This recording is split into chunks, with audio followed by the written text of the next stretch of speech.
All right, please welcome Charlotte. Hi,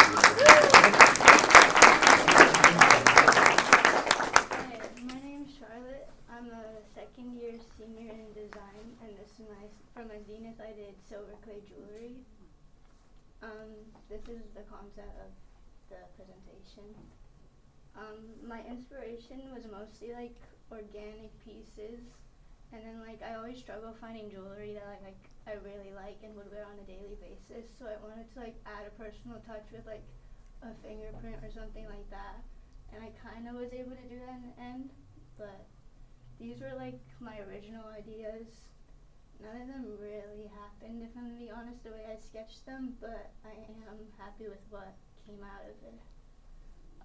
For tools, I had a lot of stuff, but the main thing were just the silver clay, which was, I think, $200 I spent on just the 50 grams. And then there was like a syringe with 10 grams in it, and that was also $50.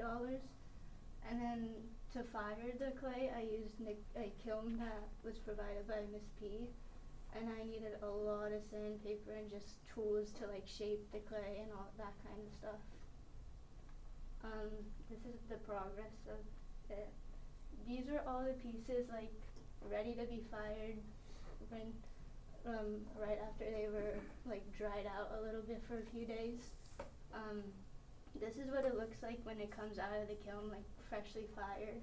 And then after like hours of work, it starts to look like this a little bit.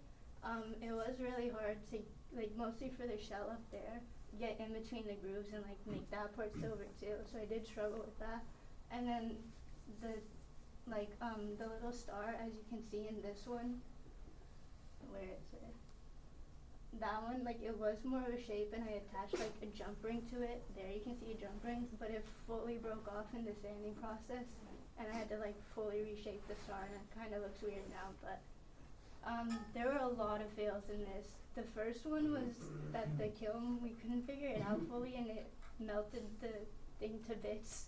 And then the second one was my piece was just too thin, and it would never like turn to metal fully, so it just kept breaking.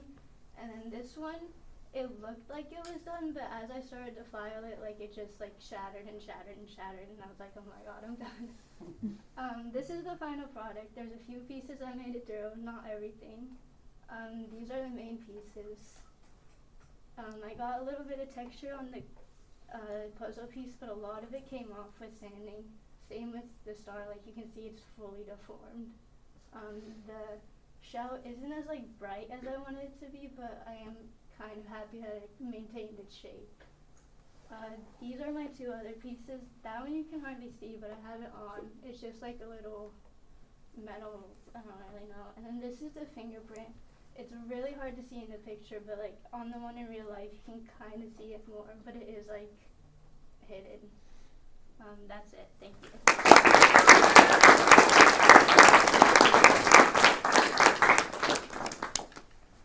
Miss P. Can you please explain to everybody what silver clay is? Basically, if anyone's done ceramics, it's a little bit like that. It's a little softer, and it dries extremely quick, and it's just like so fragile. It cracks all over. You have to keep smoothing it out, and you have to like get it all perfect before you put it in the kiln, because once it's out, like there's not much you can do to save it. Like you can polish it a little bit, but if it's like deformed, it's deformed.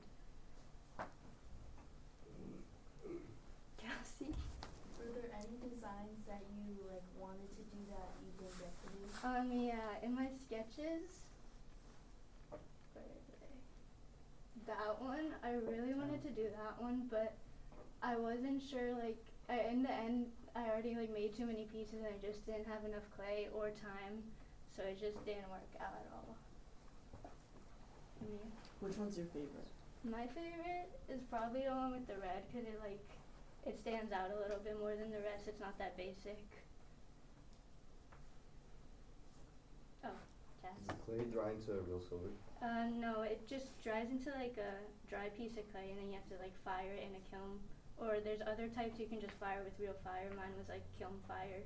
And then it comes out like as hard as a rock kinda, and you polish it away to silver. Unique. Which one took you the longest to make?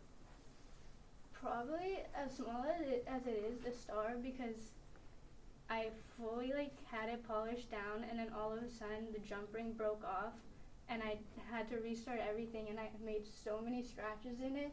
So I spent so much like time polishing it, and then I had to get a drill, the smallest drill of like bit available to drill a hole through it, and I was really scared to break the thing off, but it ended up okay. Ryan? For like the actual like chains, did Yeah. you like make them or did you buy them? Some of them I bought, some of them, like the one for the puzzle piece, it came with just like, it was just a chain. I had to attach like all the pieces to make it into a real necklace. But some of them I just bought as like a necklace to make it easier because there were a lot of them. Okay, thank you.